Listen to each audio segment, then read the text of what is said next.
The Invisible Man, A Grotesque Romance, by H.G. Wells. Chapter 11, In the Coach and Horses.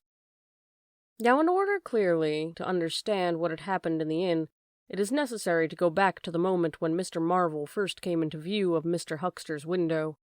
At that precise moment, Mr. Cuss and Mr. Bunting were in the parlor. They were seriously investigating the strange occurrences of the morning, and were, in Mr. Hall's permission, making a thorough examination of the Invisible Man's belongings. Jaffers had partially recovered from his fall, and had gone home in the charge of his sympathetic friends. The stranger's scattered garments had been removed by Mrs. Hall, and the room tidied up, and on the table under the window where the stranger had been wont to work, Cuss had hit almost at once on 3 big books in manuscript labeled Diary. "Diary," said Cuss, putting the 3 books on the table. "Now, at any rate, we shall learn something." The vicar stood with his hands on the table. "Diary," repeated Cuss, sitting down, putting 2 volumes to support the 3rd, and opening it. No name on the flyleaf. Bother. Cipher and figures. The vicar came round to look over his shoulder. Cuss turned the pages over with a face suddenly disappointed. "Dear me, it's all cipher. Bunting." "There are no diagrams?" asked Mr. Bunting. "No illustrations throwing light?"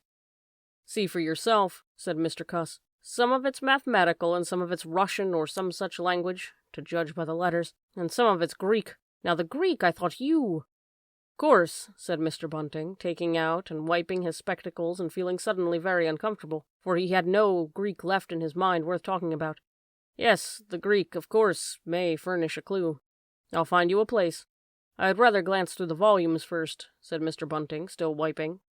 "A general impression first, Cuss, and then, we can go looking for clues." He coughed, put on his glasses, arranged them fastidiously, coughed again, and wished something would happen to avert the seemingly inevitable exposure. Then he took the volume Cuss handed him, in a leisurely manner. And then something did happen. The door opened suddenly. Both gentlemen started violently, looked around, and were relieved to see a sporadically rosy face beneath the furry silk hat. "Tap?" asked the face, and stood staring. "No," said both gentlemen at once. "Over on the other side, my man," said Mr. Bunting. And, "Please shut that door," said Mr. Cuss irritably. "All right," said the intruder, as it seemed in a low voice, curiously different from the huskiness of its first inquiry. "Right you are," said the intruder in the former voice. "Stand clear." And he vanished and closed the door. "A sailor, I should judge," said Mr. Bunting. "Amusing fellows they are. Stand clear, indeed. A nautical term, referring to his getting back out of the room, I suppose." "I dare say so," said Cuss. "My nerves are all loose today. It quite made me jump, the door opening like that." Mr. Bunting smiled as if he had not jumped. "And now," he said with a sigh, "these books." Someone sniffed as he did so. "One thing is indisputable," said Bunting, drawing up a chair next to that of Cuss. "There certainly have been very strange things happening in Iping during the last few days. Very strange. I cannot, of course, believe in this absurd invisibility story." "It's incredible," said Cuss. "Incredible. But the fact remains, I certainly saw right down his sleeve." "But did you? Are you sure? Suppose a mirror, for instance. Hallucinations are so easily produced. I don't know if you have ever seen a really good conjurer." "I won't argue again," said Cuss. "We've thrashed that out, Bunting. And just now there's these books. Here's some of what I take to be Greek letters, certainly." He pointed to the middle of the page. Mr. Bunting flushed slightly and brought his face nearer, apparently finding some difficulty with his glasses. Suddenly he became aware of the strange feeling at the nape of his neck. He tried to raise his head, and encountered an immovable resistance. The feeling was a curious pressure, the grip of a heavy, firm hand, and it bore his chin irresistibly to the table. "Don't move, little men," whispered a voice, "or I'll brain you both." He looked into the face of Cuss, close to his own, and each saw a horrified reflection of his own sickly astonishment. "I'm sorry to handle you so roughly," said the voice, "but it's unavoidable." "Since when did you learn to pry into an investigator's private memoranda?" said the voice. And 2 chins struck the table simultaneously, and 2 sets of teeth rattled. "Since when did you learn to invade the private rooms of a man in misfortune?" And the concussion was repeated. "Where have they put my clothes?" "Listen," said the voice. "The windows are fastened, and I've taken the key out of the door. I am a fairly strong man, and I have the poker handy. Besides being invisible, there's not the slightest doubt that I could kill you both and get away quite easily if I wanted to. Do you understand? Very well. If I let you go, will you promise not to try any nonsense and do what I tell you?" The Vicar and the doctor looked at one another, and the doctor pulled a face. "Yes," said Mr. Bunting, and the doctor repeated it. Then the pressure on the necks relaxed, and the doctor and the Vicar sat up, both very red in the face and wriggling their heads. "Please keep sitting where you are," said the Invisible Man. "Here's the poker, you see." "When I came into this room," continued the Invisible Man, after presenting the poker to the tip of the nose of each of his visitors, "I did not expect to find it occupied, and I expected to find, in addition to my books of memoranda, an outfit of clothing. Where is it? No, don't rise. I can see it's gone. Now, just at present, though the days are quite warm enough for an invisible man to run about stark, the evenings are quite chilly. I want clothing, and other accommodation, and I must also have those 3 books. Chapter 12. The Invisible Man Loses His Temper. It is unavoidable at this point the narrative should break off again, for a certain very painful reason that will be presently apparent.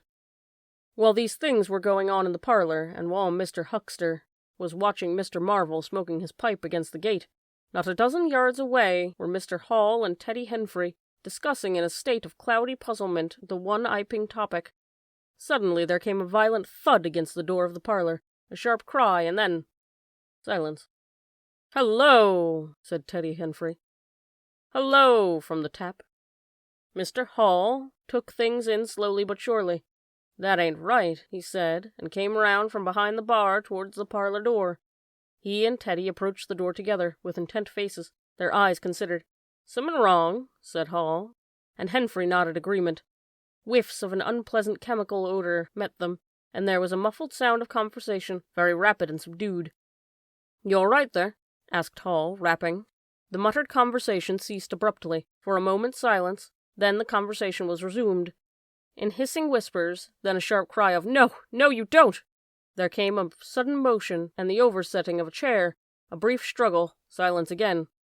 "What the deuce?" exclaimed Henfrey, sotto voce. "You all right there?" asked Mr. Hall, sharply again. The Vicar's voice answered with a curious jerking intonation. "Quite right. Please don't interrupt." "Odd," said Mr. Henfrey. "Odd," said Mr. Hall. "Says don't interrupt," said Henfrey. "I heard'n," said Hall.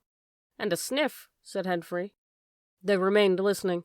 The conversation was rapid and subdued. "I can't," said Mr. Bunting, his voice rising. "I tell you, sir, I will not." "What was that?" asked Henfrey. "Says he would not," said Hall. "Warn't speaking to us, was he?"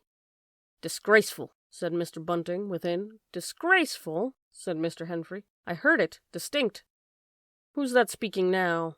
asked Henfrey. "Mr. Cuss, I suppose," said Hall. "Can you hear anything?" Silence, the sounds within indistinct and perplexing. "Sounds like throwing the tablecloth about," said Hall. Mrs. Hall appeared behind the bar. Hall made gestures of silence and invitation. This aroused Mrs. Hall's wifely opposition. "What you listening for there, Hall?" she asked. "Ain't you nothing better to do, busy day like this?" Hall tried to convey everything by grimaces and dumb show, but Mrs. Hall was obdurate. She raised her voice. So Hall and Henfrey, rather crestfallen, tiptoed back to the bar, gesticulating to explain to her. At first she refused to see anything in what they had heard at all. Then she insisted on Hall keeping silence, while Henfrey told her his story. She was inclined to think the whole business nonsense. Perhaps they were just moving furniture about. "I heard'n say disgraceful, that I did," said Hall. "I heard that, Mrs. Hall," said Henfrey. "Like as not," began Mrs. Hall. "Hush," said Teddy Henfrey. "Didn't I hear the window?" "What window?" asked Mrs. Hall. "Parlor window," said Henfrey. Everyone stood listening intently. Mrs. Hall's eyes, directed straight before her, saw without seeing the brilliant oblong of the inn door, the road white and vivid, and Huckster's shop front blistering in the June sun. Abruptly, Huckster's door opened and Huckster appeared, eyes staring with excitement, arms gesticulating. "Yap!" he cried, Husker. "Stop, thief!" and he ran obliquely across the oblong towards the yard gates and vanished. Simultaneously came a tumult from the parlor and a sound of windows being closed. Hall, Henfrey, and the other human contents of the tap rushed out at once, pell-mell into the street. They saw someone whisk round the corner towards the road, and Mr. Huckster executing a complicated leap in the air that ended on his face and shoulder. Down the street people were standing astonished, or running towards them. Mr. Huckster was stunned. Henfrey stopped to discover this, but Hall and the 2 laborers from the tap rushed at once to the corner, shouting incoherent things, and saw Mr. Marvel vanishing by the corner of the church wall. They appear to have jumped to the impossible conclusion that this was the Invisible Man suddenly become visible, and set off at once along the lane in pursuit. But Hall had hardly run a dozen yards before he gave out a loud shout of astonishment, and went flying headlong sideways, clutching one of the laborers and bringing him back to the ground. He had been charged just as one charges a man at football. The second laborer came round in a circle, stared, and conceiving that Hall had tumbled over of his own accord, turned to resume the pursuit, only to be tripped by the ankle just as Huckster had been. Then, as the first laborer struggled to his feet, he was kicked sideways by a blow that might have felled an ox. As he went down, the rush from the direction of the village green came round the corner. The first to appear was the proprietor of the Coconut Shy, a burly man in a blue jersey. He was astonished to see the lane empty save for 3 men sprawling absurdly on the ground, and then something happened to his rearmost foot, and he went headlong and rolled sideways just in time to graze the feet of his brother and partner, following headlong. The 2 were then kicked, knelt on, fallen over, and cursed by quite a number of over-hasty people. Now, when Hall and Henfrey and the laborers ran out of the house, Mrs. Hall, who had been disciplined by years of experience, remained in the bar next the till, and suddenly the parlor door opened, and Mr. Cuss appeared, and, without glancing at her, rushed at once down the steps toward the corner. "Hold him," he cried. "Don't let him drop that parcel." He knew nothing of the existence of Marvel, for the Invisible Man had handed over the books and bundle in the yard. The face of Mr. Cuss was angry and resolute, but his costume was defective, sort of limp white kilt that could only have passed muster and grease. "Hold him," he bawled. "He's got my trousers, and every stitch of the Vicar's clothes." "Tend to him in a minute," he cried to Henfrey as he passed the prostrate Huckster, and, coming round the corner to join the tumult, was promptly knocked off his feet into an indecorous sprawl. Somebody in full flight trod heavily on his finger. He yelled, struggled to regain his feet, was knocked against and thrown on all fours again, and became aware that he was involved not in a capture, but a rout. Everyone was running back to the village. He rose again and was hit severely behind the ear. He staggered and set off back to the coach and horses forthwith, leaping over the deserted Huckster, who was now sitting up on his way. Behind him, as he was halfway up the inn steps, he heard a sudden yell of rage, rising sharply out of the confusion of cries, and a sounding smack in someone's face. He recognized the voice of that of the Invisible Man, and the note was that of a man suddenly infuriated by a painful blow. In another moment, Mr. Cuss was back in the parlor. "He's coming, Bunting," he said, rushing in. "Save yourself." Mr. Bunting was standing in the window engaged in an attempt to clothe himself in the hearth-rug and a West Surrey Gazette. "Who's coming?" he said, so startled that his costume narrowly escaped disintegration. "Invisible Man," said Cuss, and rushed on to the window. "We'd better clear out from here. He's fighting mad, mad." In another moment he was out in the yard. "Good heavens," said Mr. Bunting, hesitating between 2 horrible alternatives. He heard the frightful struggle of the passage of the inn, and the decision was made. He clambered out of the window, adjusted his costume hastily, and fled up the village as fast as his fat little legs would carry him. From the moment when the Invisible Man screamed with rage, and Mr. Bunting made his memorable flight up the village, it became impossible to give a consecutive account of the affairs in Iping. Possibly the Invisible Man's original intention was simply to cover Marvel's retreat with the clothes and books, but his temper, at no time very good, seems to have gone completely at some chance blow, and forthwith he set to smiting and overthrowing, for the mere satisfaction of hurting.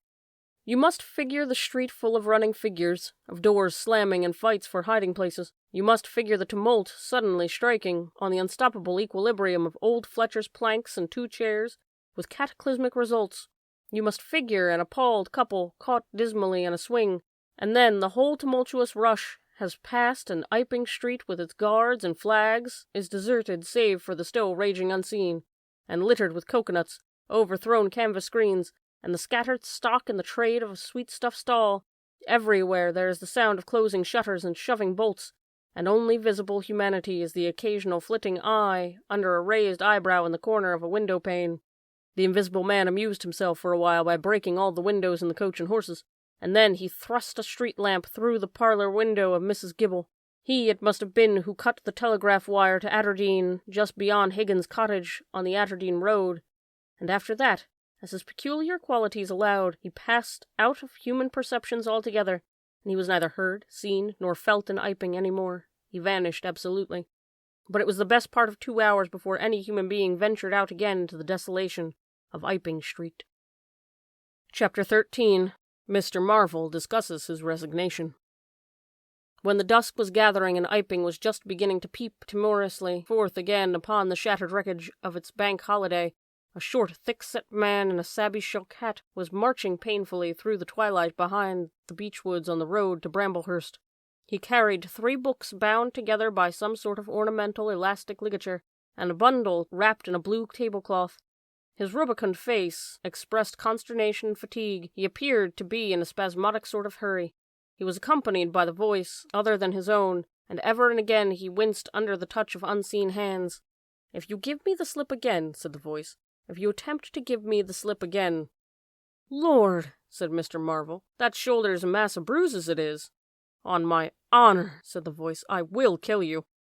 "I didn't try to give you the slip," said Marvel, in a voice that was not far remote from tears. "I swear I didn't. I didn't know the blessed turning. That was all. How the devil was I to know the blessed turning? As it is, I've been knocked about."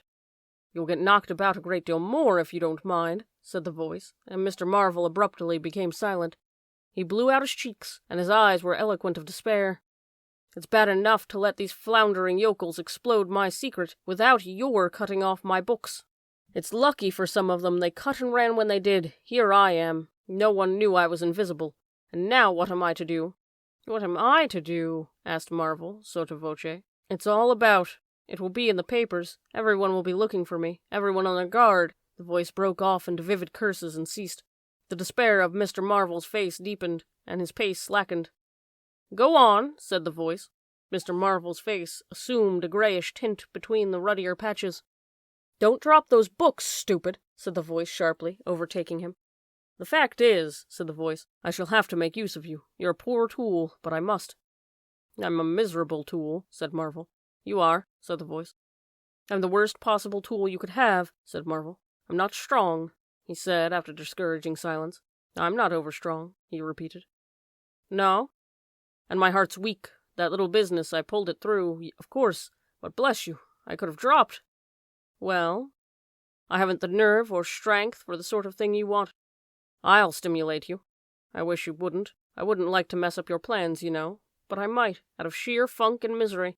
"You'd better not," said the voice with quiet emphasis. "I wish I was dead," said Marvel. "It ain't justice," he said. "You must admit, it seems to me I have the perfect right." "Get on," said the voice. Mr. Marvel mended his pace, and for a time they went in silent again.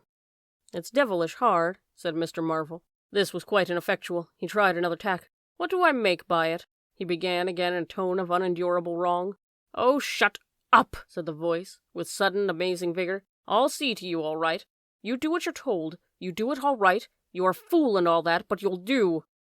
"I tell you, sir, I'm not the man for it. Respectfully, but it is so." "If you don't shut up, I shall twist your wrist again," said the Invisible Man. "I want to think." Presently 2 oblongs of yellow light appeared through the trees, and the square tower of a church loomed through the gloaming. "I shall keep my hand over your shoulder," said the voice, "all through the village. Go straight through and try no foolery. It will be the worse for you if you do." "I know that," sighed Mr. Marvel. "I know all that." The unhappy-looking figure in the obsolete silk hat passed up the street in the little village with his burdens and vanished into the gathering darkness beyond the lights of the windows. Chapter 14. At Port Stowe. 10 o'clock the next morning found Mr. Marvel unshaven, dirty, and travel-stained, sitting with the books beside him and his hands deep in his pockets, looking very weary, nervous, and uncomfortable, and inflating his cheeks at infrequent intervals, on the bench outside the little inn on the outskirts of Port Stowe.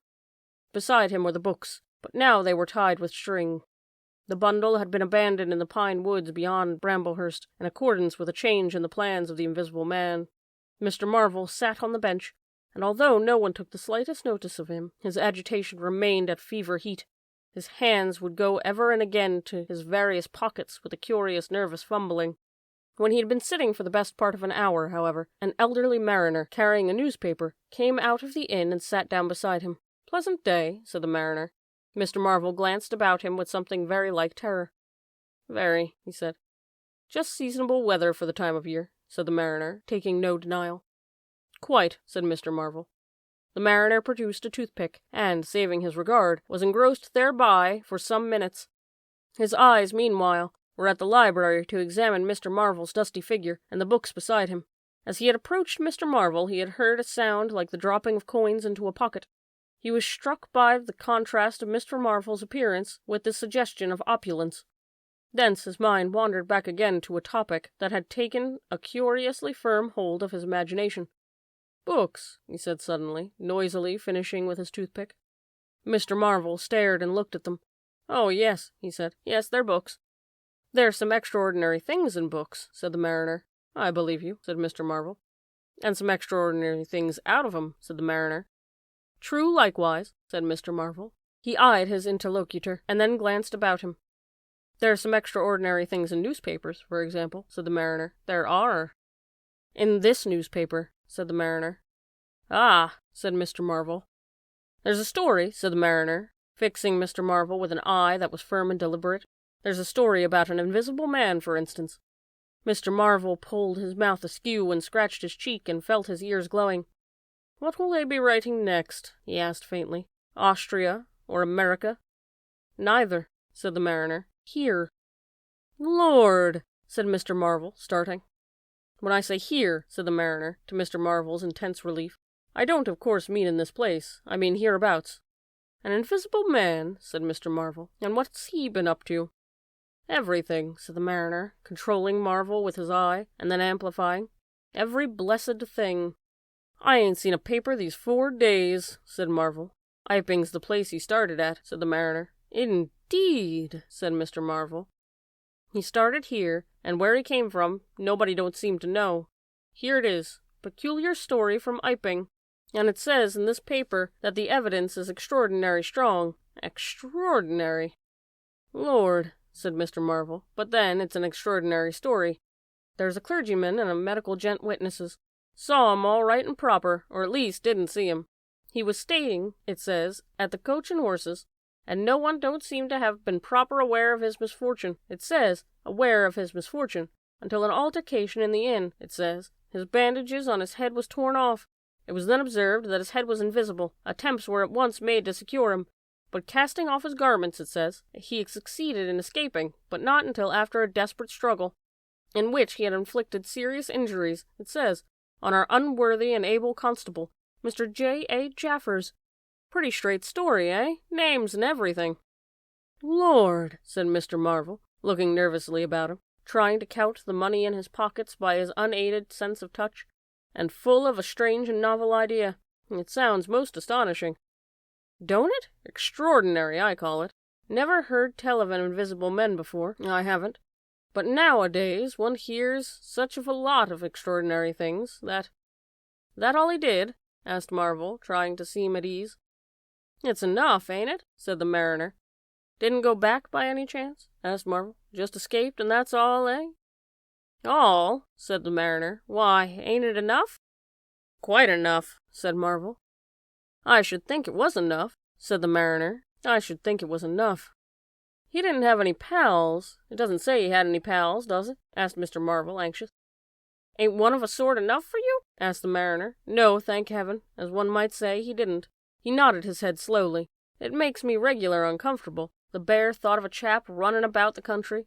He's at present at large, and from certain evidence, it is supposed that he has took, I suppose they mean, the road to Port Stowe. You see, we're right in it. None of your American wonders this time. And just think of the things he might do. Where'd you be if he took a drop over and above and had a fancy to go for you? Suppose he wants to rob. Who can prevent him? He can trespass, he can burgle, he can walk through the cordon of policemen as easy as me or you could give a slip to a blind man. Easier, for these here blind chaps here uncommon sharp, I'm told, and wherever there was liquor he fancied. He's got a tremendous advantage, certainly, said Mr. Marvel, and, well, you're right, said the mariner. He has. All this time Mr. Marvel had been glancing about him intently, listening for faint footfalls, trying to detect imperceptible movements. He seemed on the point of some great resolution. He coughed behind his hand. He looked about him again, listened, bent towards the mariner, and lowered his voice. The fact of it is, I happen to know a thing or two about this invisible man from private sources. Oh, said the mariner, interested. You? Yes, said Mr. Marvel. Me. Indeed, said the mariner, and may I ask?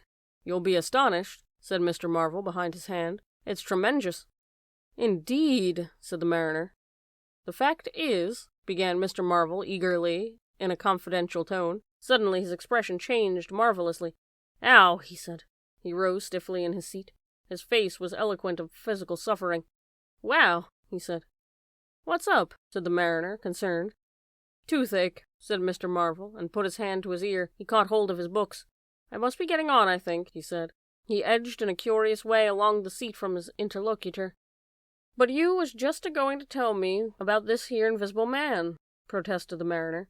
Mr. Marvel seemed to consult with himself. Hoax, said a voice. It's a hoax, said Mr. Marvel. But it's in the paper, said the mariner. Hoax all the same, said Marvel. I know the chap that started the lie. There ain't no invisible man whatsoever, blimey. But how about this paper? Do you mean to say? Not a word of it, said Marvel stoutly. The mariner stared, paper in hand. Mr. Marvel jerkily faced about. Wait a bit, said the mariner, rising and speaking slowly. Do you mean to say? I do, said Mr. Marvel. Then why did you let me go on and tell you all this blarsted stuff, eh? What do you mean by letting a man make a fool of himself like that for, eh? Mr. Marvel blew out his cheeks. The mariner was suddenly very red indeed. He clenched his fists. I've been talking here this 10 minutes, he said, and you little pot-bellied, leathery-faced son of an old boot, couldn't have the elementary manners. Don't you come bandying words with me, said Mr. Marvel. Bandying words? I'm a jolly good mind. Come up, said a voice, and Mr. Marvel was suddenly whirled about and started marching off in a curious spasmodic manner. You'd better move on, said the mariner. Who's moving on? Said Mr. Marvel. He was receding obliquely with a curious, hurrying gait, the occasional violent jerks forward. Some way along the road he began a muttered monologue, protests and recriminations.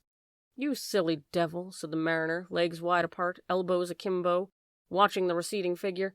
I'll show you, you silly ass, hoaxing me. I'm here on the paper. Mr. Marvel retorted incoherently, and receding, was hidden by a bend in the road, but a mariner still stood magnificent in the midst of the way, until the approach of the butcher's cart dislodged him. Then he turned himself towards Port Stowe. Full of extraordinary asses, he said to himself. Just take me down a bit. That was his silly game. It's on the paper. And there was another extraordinary thing he was presently to hear, that had happened quite close to him, and that was the vision of a fistful of money, no less, travelling without visible agency along the wall at the corner of St. Michael's Lane. A brother mariner had seen his wonderful sight that very morning. He had snatched at the money forthwith, and had been knocked headlong, and when he had got to his feet, the butterfly money had vanished. Our mariner was in the mood to believe anything, he declared, but that was a bit too stiff. Afterwards, however, he began to think things over. The story of the flying money was true, and all about that neighborhood, even from the august London and Country Banking Company, from the tills of shops and inns, doors standing, that sunny weather entirely open, money had been quietly and dexterously making off that day in handfuls and rouleaux, floating quietly along by walls and shady places, dodging quickly from the approaching eyes of men.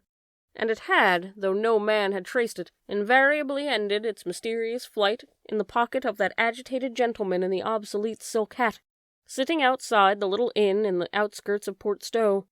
It was 10 days after, and indeed only when the Burdock story was already old, that the mariner collated these facts and began to understand how near he had been to the wonderful invisible man. Chapter 15. The Man Who Was Running. In the early evening time, Dr. Kemp was sitting in his study in the belvedere of the hill overlooking Burdock. It was a pleasant little room with 3 windows, north, west, and south, the bookshelves covered with books and scientific publications, and a broad writing table, and, under the north window, a microscope, glass slips, minute instruments, some cultures, and scattered bottles of reagents. Dr. Kemp's solar lamp was lit, albeit the sky was still bright with the sunset light, and his blinds were up because there was no offense of peering outsiders to require them pulled down.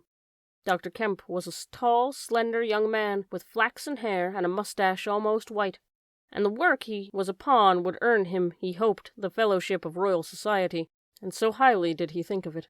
And his eye, presently wandering from his work, caught the sunset blazing at the back of the hill that was over against his own. For a minute, perhaps, he sat, pen in mouth, admiring the rich golden color above the crest, and then his attention was attracted by a little figure of a man, inky black, running over the hill brow towards him. He was a shortish little man, and he wore a high hat, and he was running so fast that his legs verily twinkled. "Another of those fools," said Dr. Kemp, "like that ass who ran into me this morning round the corner, with the visible man a-coming, sir. I can't imagine what possesses people. One might think we were in the 13th century." He got up, went to the window, and stared at the dusky hillside, and the dark little figure tearing down it. "He seems in a confounded hurry," said Dr. Kemp, "but he doesn't seem to be getting on. If his pockets were full of lead, he couldn't run heavier." "Spurted, sir," said Dr. Kemp. In another moment the higher of the villas had clambered up the hill from Burdock, had occulted the running figure. He was visible again for a moment, and then again, 3 times between the 3 detached houses that came next, and then the terrace hid him. "Asses," said Dr. Kemp, swinging round on his heel and walking back to his writing table. But those who saw the fugitive nearer, and perceived the abject terror on his perspiring face, being themselves in an open roadway, did not share in the doctor's contempt. By the man pounded, and as he ran he chinked like a well-filled purse that is tossed to and fro.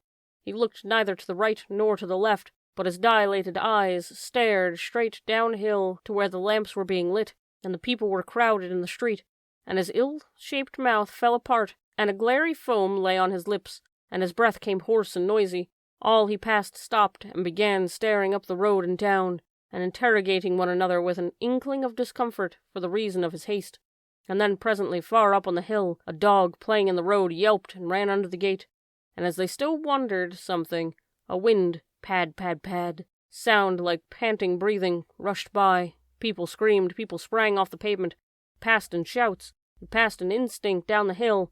They were shouting in the street before Marvel was halfway there. They were bolting into houses and slamming the doors behind them with the news. He heard it and made one last desperate spurt. Fear came striding by, rushed ahead of him, and in a moment had seized the town. "The Invisible Man is coming! The Invisible Man!"